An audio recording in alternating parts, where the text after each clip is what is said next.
You've been trying to take care of yourself and doing all the things so that you could be quote unquote healthy, but you're still not feeling that great.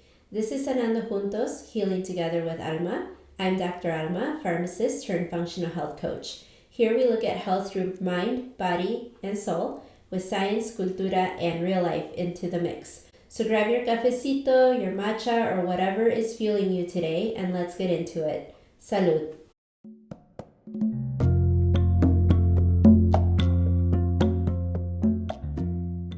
Hola, and welcome back to Sanando Juntos, Healing Together with Alma. I'm your host, Dr. Alma, and for today's Mindset episode, I have a surprise guest. It's my daughter, Dayani. Dayani is the light of my life, and I once heard it put this way: she is quite literally my heart walking around outside of my body. My baby has now turned 25, a grown woman in her own right. She's about to move to Arizona soon to take on grad school, and while I'm so proud and of course excited for her, I'm also going to miss her so much. This is the first time she'll be living this far away from me. So before she moves away, I have roped her in to help me with this special mother-daughter episode just in time for Mother's Day. Stay tuned for a real, honest conversation about growing up together, motherhood, and how our relationship has evolved over time. This was too good to cut down, so I split it into two parts. Part 1 is all about the early years, childhood, memories, and the habits and mindset shaped at home. This will be the mindset episode. Part 2 goes deeper into generational patterns, culture, boundaries, and of course, health, and who we are now as adults. This will be the spiritual/community episode. So let's get into it and dive into part 1. Welcome, my darling daughter. I'm really excited to have you join me today. How are you feeling about being on a podcast? I'm really nervous. Don't be nervous. You got this. Just be your authentic self, like you said. Okay. Well, thank you for taking the time to spend it here with Mom and talk about all the things.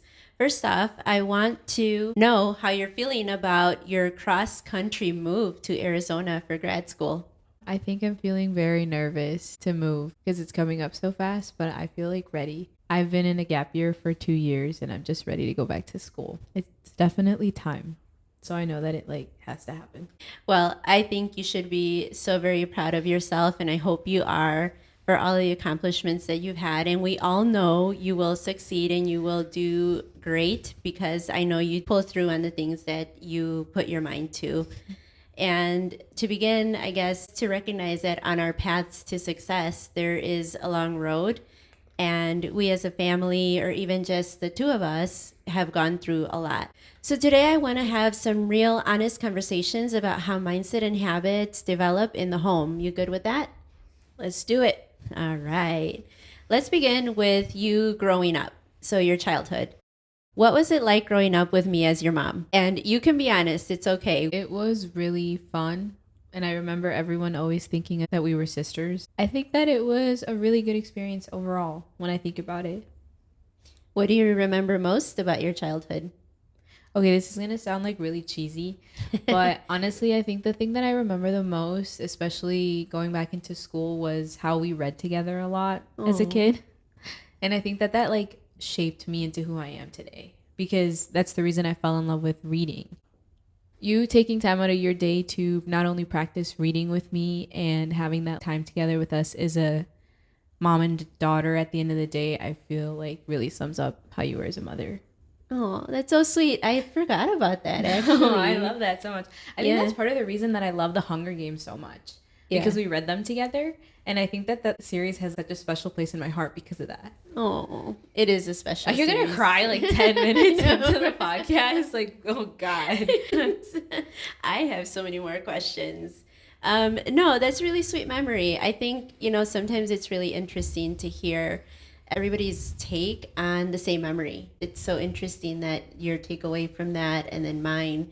And then I had totally forgotten about that, but yeah, we did that, and it was since you were little until you were a teenager, and then you didn't want anything to do with me. Well, everybody goes through that phase, but I remember that. I feel like that was the biggest memory that I could take away from my childhood reading with you, and also how you gifted me Lucky Charms once on my birthday. Do you remember that? No. Yes, because you were, I mean, I know that we'll probably get into it later, but you were a mom that attempted to be healthy, and we never got that stuff. So I remember you gave me Lucky Charms on the morning of my birthday, and I had Lucky Charms for breakfast, and it was amazing. That's so funny because yeah, we were gonna talk about that, but yeah, it was definitely a treat. Okay, so at some point, I went off to pharmacy school, and of course, I brought you with me. What do you remember the most about the time when I was in pharmacy school? I honestly don't remember a lot.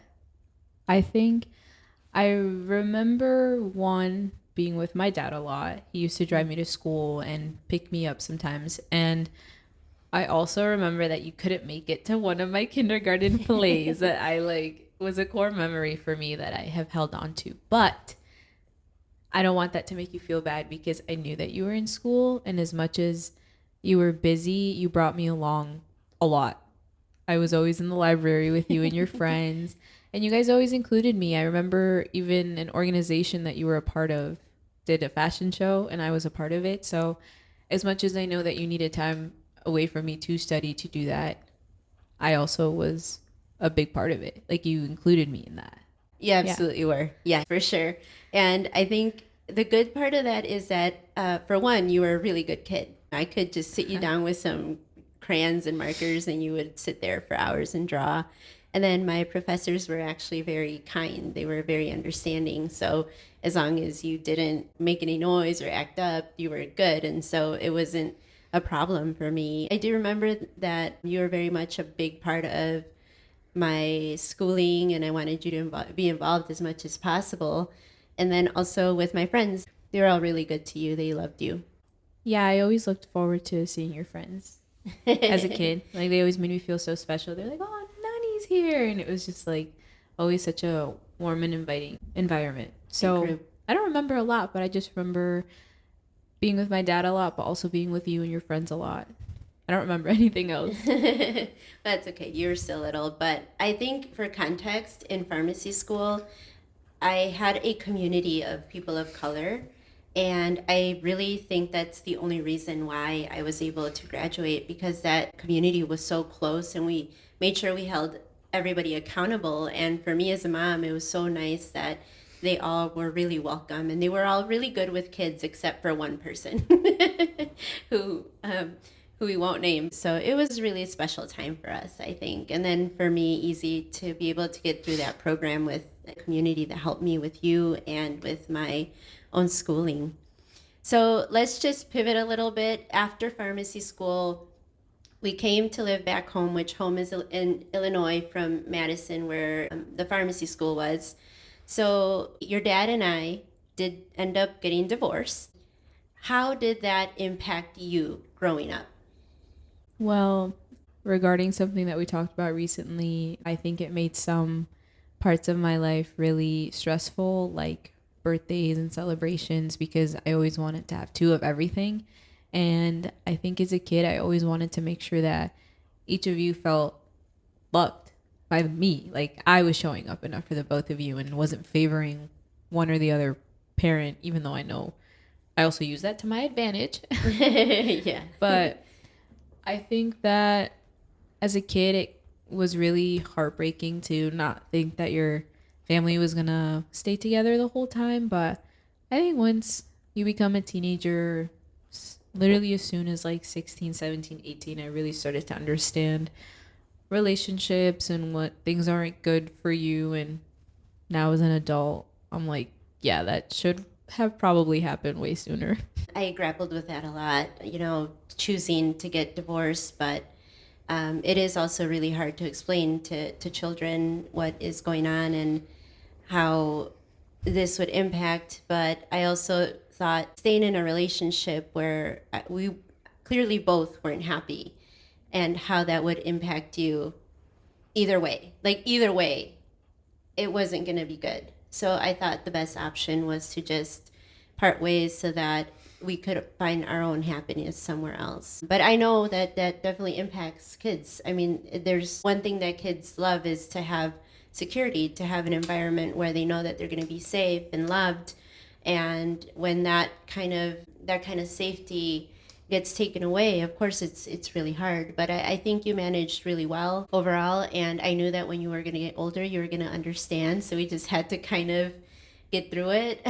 I also believe that a lot of parent or kids with divorced parents eventually get there, because I also have friends on the other side where their parents hate each other and stayed together until they were 50, and a lot of them just remember having unhappy childhoods and their parents weren't happy, and so the household was never happy. And it's almost better, I think, that people should break up if they should break up. And yeah, it's awful if kids are involved, like that affects them, but at the end of the day, when you were happy and dad was happy separate, I was happy.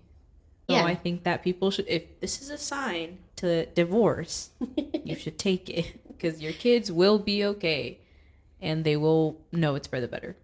I totally agree with that. But when you were a kid, you didn't see it that way. So obviously, you did some growing up, and you realized that there are certain circumstances that people go through, and you've seen it in other people, and you realize that this is probably the better option, which I came to a conclusion when we decided to divorce. Now, since this is a health podcast, we had to bring it back to health. What habits or health practices did you observe growing up? I'm about to expose you so Yeah. hard. No, I'm just kidding. I honestly can say that you were always a healthy parent. I think that you did the best with what you thought you knew at the time. So as an example of something that you would do that was healthy was you'd always buy like the Kellogg cereal instead of the sugar cereal. All of our bread was whole wheat, and obviously we know now that all of that stuff is still junk, but I still believe that you genuinely tried to be healthy. I think I've gone through this in the podcast with the audience, that there was a time where I was doing the diets that I thought the government was telling us to do and what school was telling us to do. That was the newest thing. Diet this, low fat that, no fat skim, and then The yo plates. Yeah. Yeah, I remember those. Yeah, and of course the healthy cereals and the healthy breads, and you got to get your greens, right? So yeah, definitely had that in the home. Yeah. And you tried your best. You would force me to eat my vegetables. You never bought any junk food. There was not candy in the house. There was not sugar cereal. Can't even think of things like Twinkies. Yeah, we didn't have. Whatever there was, chips. Like that was just not really a thing. Yeah, and you got Lucky Charms on your birthday. That was one of my best birthday presents. I loved it. You know how excited I was to have those Lucky Charms for breakfast? And you never let me have soda except on special events. And I can confidently say that I don't drink soda. It's just not something that I'm into. Yeah. I obviously know that there are people that go to opposite spectrums. Like if their mom is super almond and doesn't let them eat anything, that they will grow up and just have sugar addictions. But that never happened to me. I think maybe because you did allow me to have soda on special occasions, but you always tried your best. Aww. With what you knew. We'll talk about this a little bit later, but I actually learned that from your grandma. Your grandma never had any kind of junk food either in the house. So that's something that I kept and I wanted to pass on, because I thought it was a really good idea. If you didn't have it in the house, then you couldn't eat it, right? And now we're just going to close up this growing up thing, but what do you think I did really well? Or do you think we covered that already? I think we covered that, but I think a final thought that I could add to that is I think that you did your best to make sure that I felt loved and cared for. And that's something that I've never forgotten. Aww. Stop. I can't cry. I do love you. I would hope so. What do you think I could have done better? I feel like this is a hard question for you to ask me, or maybe just because like of the kind of person that I am, but I will probably talk about this later, but one of the reasons that I try not to critique you so much on the way that we grew up together is because I have told myself that this is your first time living. You were a mom when you were 19. I always think about how you would have a 6-year-old right now. And I always think about how that would genuinely terrify me right now to have a 6-year-old in my back seat. So I don't look at my childhood and critique you or think of something that you can do better, because I'm like, my mom did the best with what she could, with love and with the like toxic relationship that you were in and everything that you were given as a kid. Genuinely think you did your best. So I don't think that I have anything to sit here and be like, oh, you should have done this better. Like, I think I turned out pretty okay. I think you did too. But you're gonna make me cry. Maybe you should have given me Lucky Charms more often. I don't know. Well, you don't have diabetes, so you're welcome. Okay. But no, I don't think that there's anything I could sit here and genuinely pinpoint that I was like, oh, I wish my mom did this better. I actually thought of a critique. I think the only thing that I wish you would have done more is poured into yourself. I feel like you didn't get to do that until I was older, and it kind of makes me sad. I mean, obviously, I'm very proud and excited for you and this new journey that you've entered, but I just wish you had more time to yourself. Unfortunately, I learned that a bit late. Yeah. But I think you, as an eldest daughter as well, the only daughter, it's like we carry a lot of things, and I feel like I didn't want to do that to you, but I carried with a lot of things with your grandparents. Mm-hmm. So that was really hard just in general. But at some point, maybe in your teenage years, I was like, you know what? I'm done setting boundaries. I'm not going to be doing all the things for everybody. And I think I learned that at some point, and it's all good now. It's a learning process. But see, you learned that earlier, and so now you know to do that. That's true. I do think that one thing that kids obviously learn from their parents is habits, and we see the way that you guys move. And I think seeing you go to school and seeing you set boundaries and seeing you not being afraid to take that jump and uproot your whole life and move is something that I now don't feel super scared to do. So I'm like, my mom did it. Like, I saw her do it. She grinded away. I think that's really important to be able to have that. I mean, you see it, but also have the courage to do it yourself. Okay, we'll fast forward a little bit to now that you're older. We're definitely like besties, but we still butt heads a lot.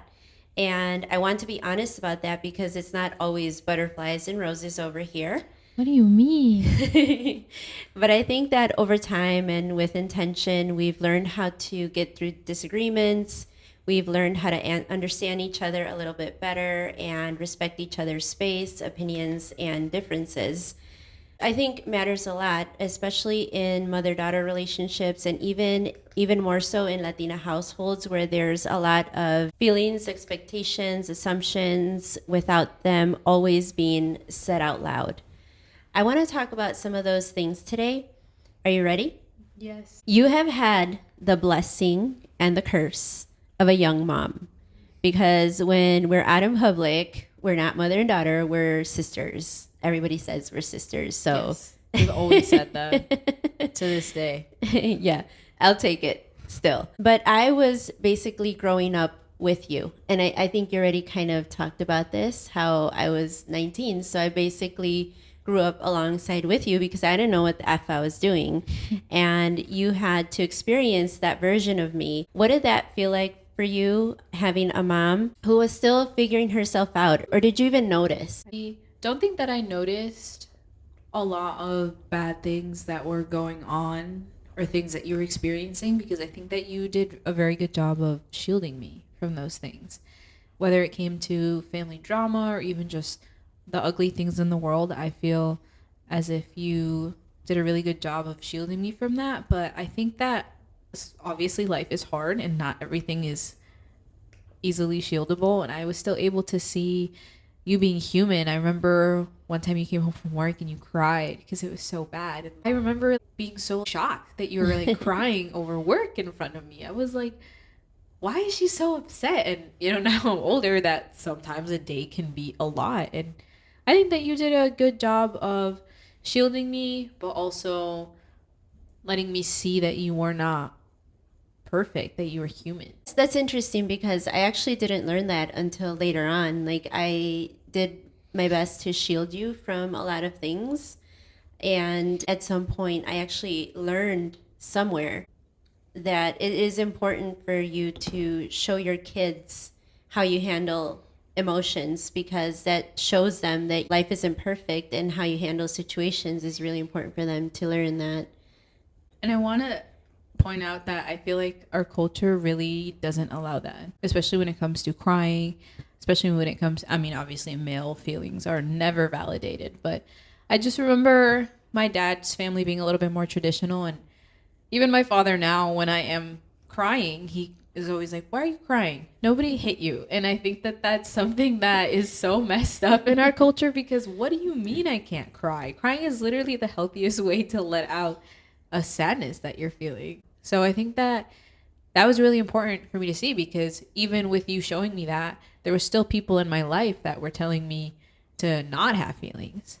You're right. Unfortunately, the Latino household, it's like they don't know what to do when you're like not in a mood that they're comfortable with. And yeah, that's totally true. But I do feel like as I was growing older and you were growing older, I felt more comfortable with you seeing me go through the motions of life and go through certain situations, because life is hard and I didn't want to shield you from that. I wanted you to know that situations happen and it's how we rise and how we overcome these situations. And now being in this space with functional medicine, I feel like that is something that our culture really needs to work on, is allowing your emotions to be released, because I do think that causes a lot of sickness. So I think it's something our culture has to really unlearn, is to be able to express emotions. All our built up anger and guilt and resentment that we carry for generations is definitely making us ill. Yeah, for sure.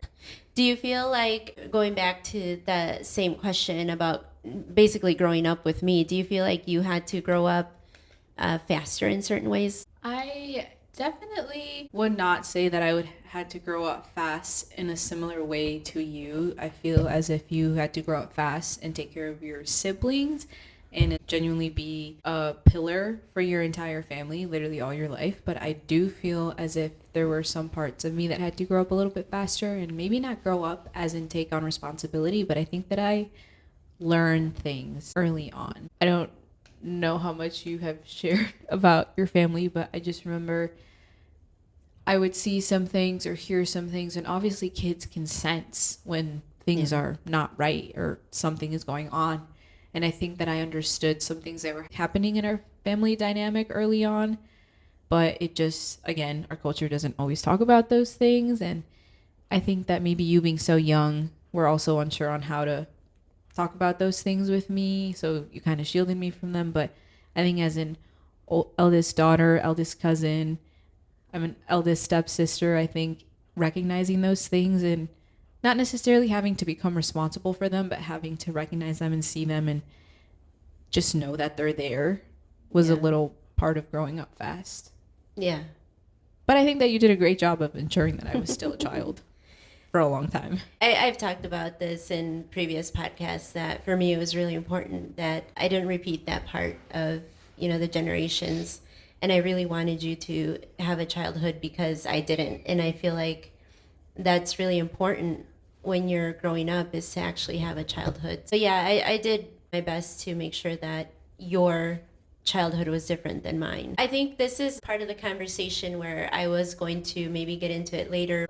We talked a little bit about how you don't fault me for how I raised you or how you grew up. And in the same way, I don't fault my parents, because they did the best that they could as well with what they knew. And for them, it's mostly survival. And for me, it was survival, but it was also using their survival skills as my springboard to make myself better and get out of these situations, so that for one, I could be there for you, and two, so that you could have a normal childhood. So it does take some work to be able to go through those changes, and also some mindset work too, because knowing that you didn't want the same for your child is something that it's hard to do. So was there anything you needed from me back then that I didn't know how to give yet? I think it's hard for me to genuinely sit here and think of something that you didn't give me as a child, because I think that I'm going to cry. I think that I'm very lucky when I think about my childhood, because even though you guys got divorced, I knew that you both loved me so much that maybe not everything you did was perfect, but I could tell that you were both putting your best foot forward because you loved me so much. And at the end of the day, I was the most important thing. But Like, why am I going to sit here and complain about my childhood when my parents loved me to death? Like, Yeah. I feel so grateful because a lot of people don't get that. A lot of people don't get two. I mean, now I've been bumped up to three, but like parents that love them so much. So like these questions that are like, oh, what could I have done better? I don't know. I think that you guys did the best that you could at such a young age, and like you both just loved me so much, and I knew that I was loved from such a young age. Like you guys used to fight over days to have me. Like what do I have to complain about? Like my childhood was full of love. Oh, I love that. Okay, I don't think I've asked you these questions before, so it's Interesting to hear my perspective. yeah, because I think yeah, even though we did stuff a certain way, I mean, I think that there's always room for improvement. But you're right, it's hard to fault your parents when they're just trying to do what they can with what they have. I do feel like my parents could have done things differently, but I definitely am not angry or hold resentment for that because I understand how Yeah, that and is. I'm not like I don't sit here and try and pinpoint like an exact moment where I can be like, "Oh, you messed this up." Like I don't. I feel like you say those things all the time. I Like, do just to like joking trigger me, around. or you say I stuff. always I want everyone to know that I always bring up that one play that she didn't go to my kindergarten. There's very few things that I feel like kind of I don't want to say hurt because they I mean obviously as a child they hurt, but there are very few things that I feel as if stayed with me in a negative light, and it's not even that negative because now as an adult I'm like, okay, she was getting her doctorate, like why am I gonna be crying over some stupid kindergarten play? Yeah. So no, I can't really pinpoint anything that I wish that you would have done better or given me. I Yeah. think that you gave me the most, what is people say nowadays, the richest thing in the world, which is love. Yeah, yeah, I definitely did love you, but I do love Did? you. I do love you. Okay, yeah, correct yourself, please. Yes, that was definitely never a question. But yeah, growing up and being parents that young is definitely a learning process. It's so- hard. That would have been me 6 years ago, and I barely feed myself. I had ice cream for dinner yesterday. Can you imagine if I had a 6-year-old? The ice cream that we had was your dinner? Yes, I forgot to have dinner. Oh my god. It's terrible now. Hey, at least I fed my pets, but point is, I don't know how you had a baby that young. I don't either, but you know what? It was a blessing. I am glad I did. Oh, whatever. All right. Now, we won't talk about more negative things, but what I want to know is because you grew up with a young mom who didn't know what she was doing, do you think that that made you more independent, or do you feel like it felt heavy at times? I think as a kid, some of the things felt heavy growing up, but in a way that was annoying. As like, for example, I think that you made me get up by myself at an early age. Do you remember that? Like, Yes. I don't even know how old I was, but there was a time where she had been like, "This is your alarm clock. You're gonna start using it so you can get up and start getting ready for school by yourself." As a kid, obviously, this was terrible news to hear. And I think you also made me do things such as my laundry, the dishes, this and that. But now that I'm older, I can say that I think it made me independent in a good way.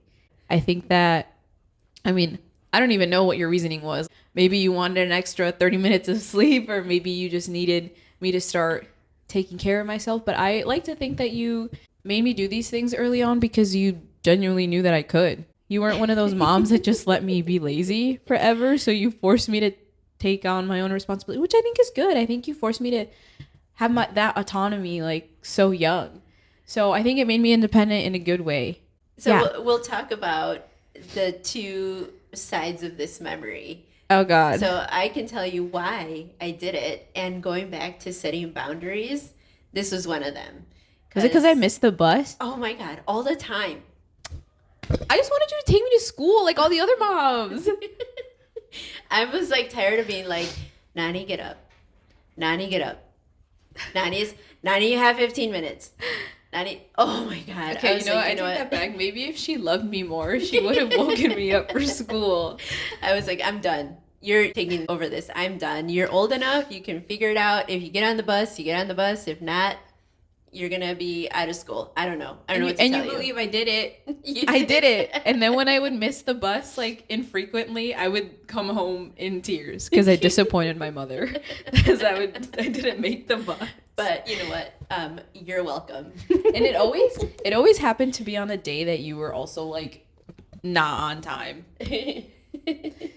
But I don't know. I think that it made me independent in a good way. And I think that when it was a time when it was just the both of us in the house, that it was important for me to also step up in a way, because kids can get up for school. Kids can dress themselves. They can help in the house. And I think that a lot of kids, especially nowadays, lack that kind of discipline. Yeah. And I think it was like at that point you had a best friend who was notoriously late for school all the time. And I'm like, what, are you trying to be like this friend of yours? Like, no, we're not. She devil should not be named. Hey, I think she was cool. Whatever. So are those the ways that you felt more heavy or made you independent? I think maybe it was heavy as a kid. I'd be like, oh, like, my mom is so lame. She makes me have to, like, get up for school by myself and do my own laundry. And all these kids would be like, oh, my mom does that. But I think that it made me independent in a good way. I think that I became a very self-sufficient adult. I think that a lot of these things come out in college. I think that I was a pretty good college roommate. I always cleaned up after myself.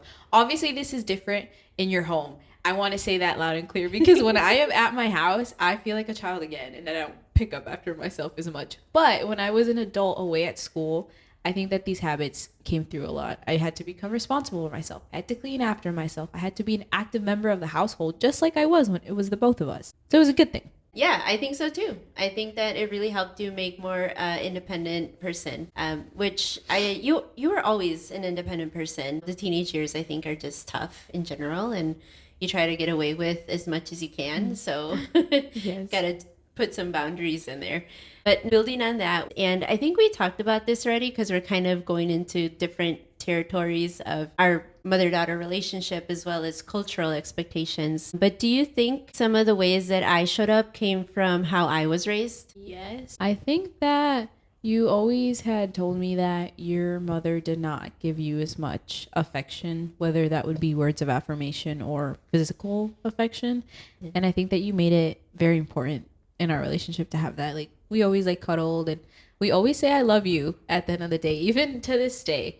Some people tell me that that's still cheesy, because I'll be out with my friends and I'll get a text from you and dad that are like, good night, love you. And everyone's like, oh, your parents still text you good night and they love you. And I'm like, yeah.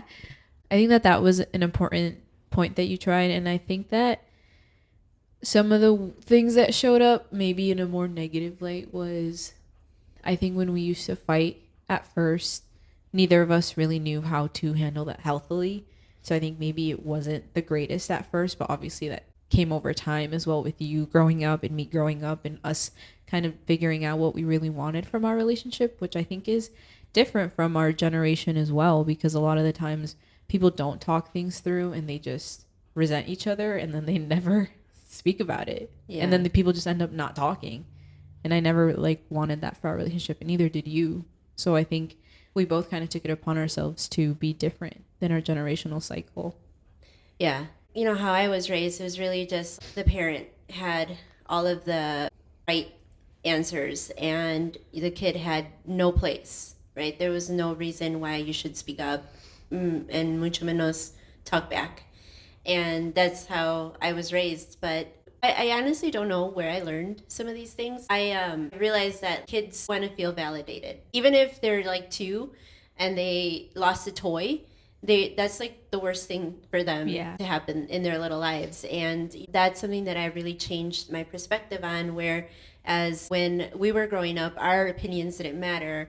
Our voices didn't matter. It was like, tú haces lo que te dicen o te voy a dar un chingadazo. You know, like, it was just like that. Like, you're just going to follow what I'm saying. And you made an active effort to know what I was studying and who I was friends with, which I think is also different than how you were raised. Right. So, yeah, a lot of these things are just, I just wanted you to feel validated that even though your opinion really didn't matter. Oh, what's you're going to tell me this now on this podcast? Well, when you were little, you know, it's just, okay, so this is her little baby opinion. But, you know, as you grew older, it made you feel like you were valued and your opinion counted. And I think that's really important because it makes you feel validated as a person. And Yeah. I think that's important for children growing up, and they become adults that are a little bit more confident and conscious and easily say what they need. Yeah. Yeah. Are there things that you would want to keep or that you want to change moving forward, say when you have your kids in your own family, your own household? I think that I would want to keep a lot from our relationship. I think that a lot of the things that I would consider maybe just changing in general don't necessarily have to do with you, but with our generational cycles in general. One thing that you broke was being kind to other women. I think that our culture revolves around a lot of like toxic talk and women like pitting against each other and being jealous and all these things. And I think that you really taught me what it meant to be a kind woman, a respectable woman. And I think that that's really important for our future generations. And I really do like, I just enjoyed the way that you parented me. I think a lot of the times when I talk about kids with my boyfriend, I think a lot of it, I'm like, well, my mom did this, so I'm going to do this. Like, I don't think that I have a lot that I would change, except maybe just the way that we fight sometimes. I mean, not to out you, but I think you can get a little mean, but so can I.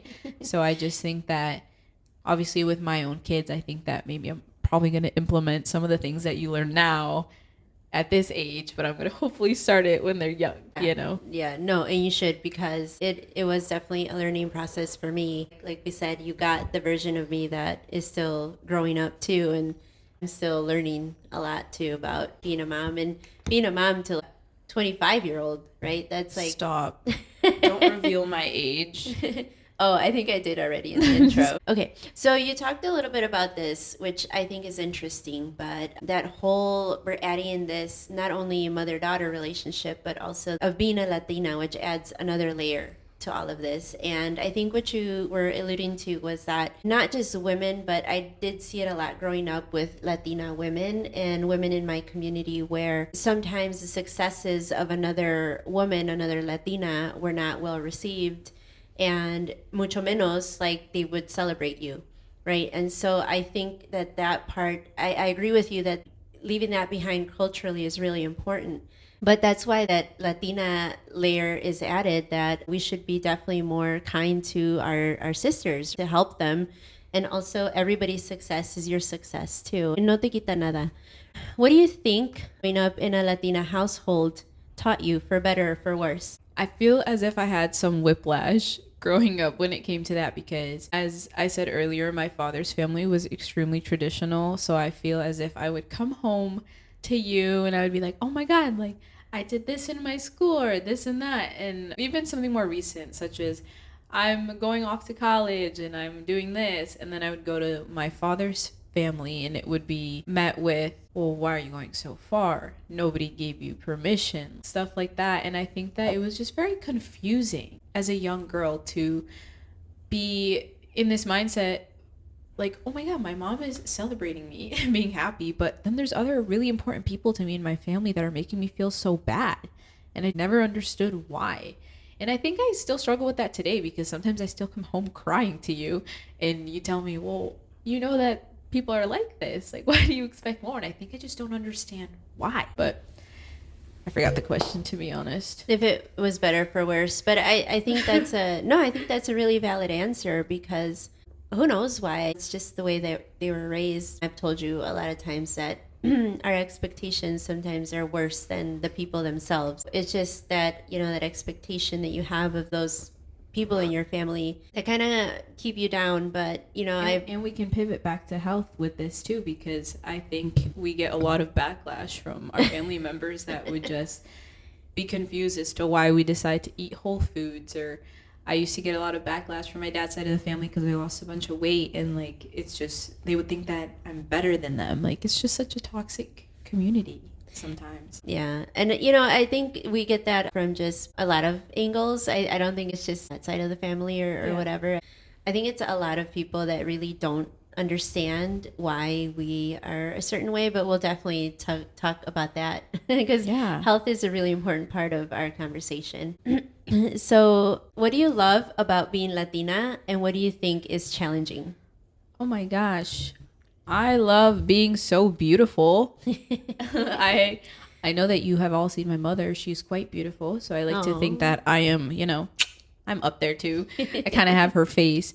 But I really love having tan skin and dark hair. But obviously, what I love most is maybe just the warmth that you feel when you have something like pozole on Christmas, or cuddling up with my tiger blanket at night. Or I went to a school in the Midwest and I just remember missing something that felt like home. So I seeked out communities and environments that made me feel close to home, like little Mexican stores or other people that liked what I like. I mean, my best friend that I made on the first day is Mexican and she felt like home. So I think I just really enjoy the community and the passion that we have. It's just so fun. We have so much fun in everything that we do, whether it's dancing, cooking, talking with our elders. I just feel like white people don't have it as fun as we do. Yeah, I do feel a different kind of connection with the Latino community, especially the people that are really good to you, the ones that really hold you down. Oh yeah, our whole thing of family. And it's not always just blood. Right. We're lucky that we have a really good group of people that we really love to be around. So I like how you describe that, like the warmth, just the love that you feel. And you could be doing nothing. You could just be hanging out. It's just so much fun, you know? Yeah. And I was worried about that when you went, like we're in the Midwest, so it's already kind of like, there's a lot of Latino communities, but you just have to find them. Oh yeah. But they're everywhere. There's organizations and events everywhere. You just gotta seek them out. yeah. Yeah. So you can definitely find community. But again, I know when you went to college, you found a community that wasn't so great of Latina women that were. Yeah, it was just like similar to what we kind of talked about, just other women that didn't really like you succeeding more than them, which I kind of just ended up distancing myself from. But again, a lesson that everyone learns later on is you don't necessarily need 1,000 friends. You just need one or two good ones. So that's what I found. That's true. And good ones. Do you think that your Latina culture shaped how you see yourself as a woman? I think that it maybe did in a not so great way. A lot of the things that you taught me in being empowered and speaking out and all these things, I kind of hate to attribute that to white women because they obviously have had more rights and are more respected than we have been in the last few years. But I think that everyone telling me like calladita te ves más bonita, like that was always said to me. And because I didn't say that to you. No, not Who you. said that to you? Well, my father's side. And like even as a joke, Really? I feel like people say it just backhandedly. They'll say it as a joke, but that they kind of mean it. Well, yeah. And I think that I am my mother's daughter, and I think that a lot of people who maybe don't necessarily love how outspoken and confident you are didn't like seeing that in me as well. So Well, too bad. that's what I'm saying. Too bad. I'm gonna be loud anyways.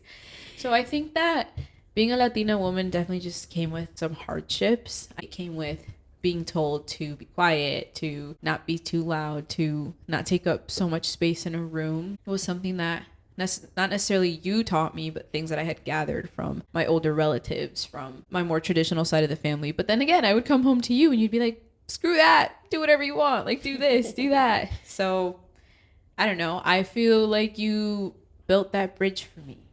Well, I am so happy to do that because that makes me really sad that I feel like I went through a lot of those things and I thought, because obviously there's, a 20-year difference between you and me, I would think that would be something you wouldn't have to deal with. And it makes me sad that that's still something girls or women as young as you still deal with that. And it's just like, why? Yeah. No, and it wasn't always like necessarily something somebody said to me. It was sometimes like kids absorb everything. Kids hear what you say about your neighbor. Kids hear what you say about your friend's daughter behind their back. Like kids hear that stuff and they internalize it. So even though some of the things that I have spoken about, maybe I didn't have it directly said to me or experience something really bad, but I would hear the way that people talked about other women. And kids pick up on that, and they pick up on how our generation kind of values women. And I don't think that we, as much as the woman is the pillar of the house in the cooking, I don't think that we give the woman enough respect in the household, because we're always like supposed to be demanding to the man. So it's not necessarily you saying that you're sad that I had that experience. It definitely wasn't as bad as I think maybe you had it back then, but kids pick up on stuff. We hear things. Yeah. We internalize it. Yeah.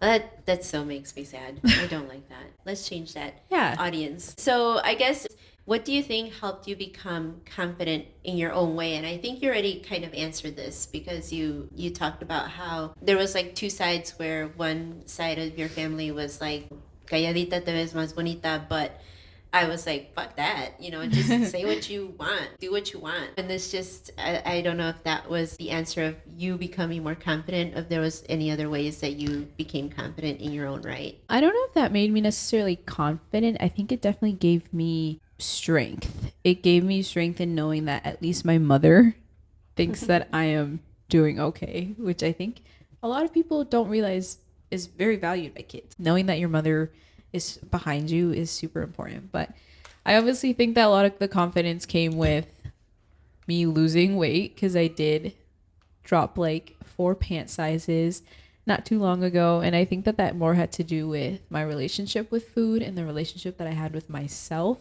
So I think that what helped me gain a lot of confidence was having you as a role model, and 2, also taking it upon myself to see something in myself that I didn't like and pursue it.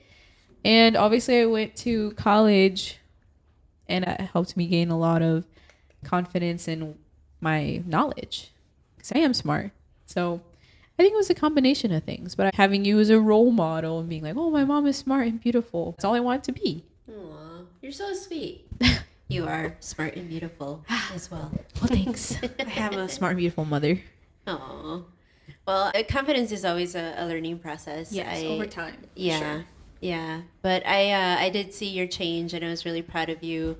I think it was in college, right? Like at some point in college, you just decided to turn things around. Well, I think it's also because I left a really toxic relationship. I like to think that every girl goes through a really pivotal relationship in their life, where they stay with somebody terrible that they obviously deserve better than, and then leave and change and realize their self-worth. And it's almost just like, as we youths call it, a canon event in someone's life. So it's something that you can't interfere with. You just have to let them go through it. And I think that we've talked about it too, not to get too into it, but you also had said that you knew that you had to just let me go through it. It's okay. That you knew that I had to just go through it myself and learn how to value myself the same way you did.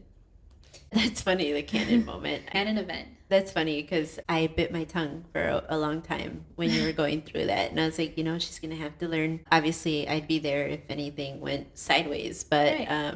But yeah, I knew that it was something that you just had to go through, unfortunately. So canon event, huh? It was a canon event. But I guess now that this is a mother-daughter podcast, I can say that I think seeing a mom that took pride in the way that she looked and the way that she presented herself was very impactful.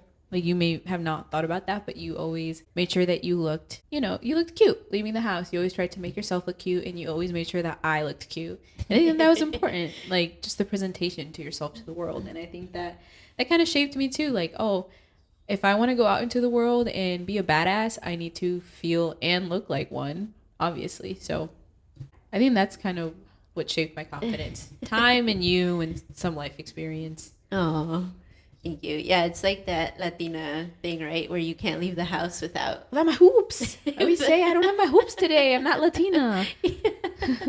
That's funny. Did you ever doubt yourself when you were growing up? Doubt myself how? I don't know. Like, in which way? Like, that you weren't gonna amount to anything, or... Oh, yeah. I had that thought this morning. What do you mean? I have that thought every day before bed. Yeah, I always doubted myself. I think it can also stem from being the only child / eldest daughter. I am an only daughter on this side, eldest daughter on my dad's side, but I am the eldest cousin on my dad's side in front of a lot of people. And I think that carries some weight. As much as these people were telling me that I didn't have to be as impressive as my mother, not everyone needs to go to school, or kind of making me feel bad to get educated, I still felt as if that I should amount to something, because you did. You always told me that education is something that nobody can take away from you. And that's something that I always carried with me. So I doubted myself, especially when I graduated undergrad and I wasn't sure what I wanted to do. I took 2 gap years, which a lot of people don't always advise because you feel out of practice with school. But then I kind of was just like, what would my mom tell me? She would just tell me to try. That's what you always told me. You always told me to just try. Right. Well, the worst that could happen is that things didn't work out for you. And then you would always say rejection is redirection. So I was like, well, I have to at least try. So worst case scenario, you're back here. Yeah, which is worst case because she makes me vacuum, but it was fine. So yeah, I doubted myself a lot. Her hair's everywhere. You love her. You're gonna miss her when she's gone. I love her, but she's hairy. So am I. I'm Mexican. Ernie, cut that out. All right, so we're gonna wrap it back because again, this is a health podcast. Oh, yeah, so we definitely want to talk about health. Thank you for listening and being here with us today. If you found value in this conversation, we continue it in part 2, especially around how this all shows up in your health and your relationships, as well as what it means to be a Latina. And with Mother's Day around the corner, if you know any mothers and daughters who could connect with this, please share the episode with them. Make sure you subscribe so that you don't miss part 2.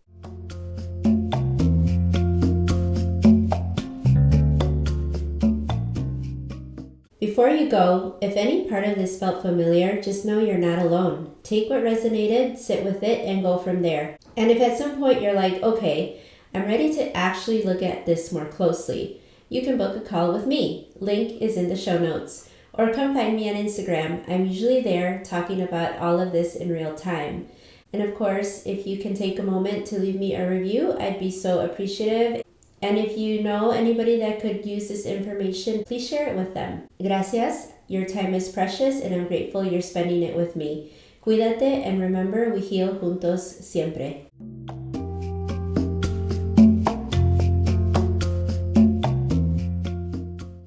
But wait, there's more. The legal stuff. I gotta say it. This podcast is for educational purposes only. It's not intended to diagnose, treat, or replace medical care. I'm a pharmacist and a functional health coach, but I'm not your personal healthcare provider. Talk with your physician or qualified healthcare professional before making changes to medications, supplements, or your health routine. Take what resonates, move at your own pace, and make decisions that feel aligned for you.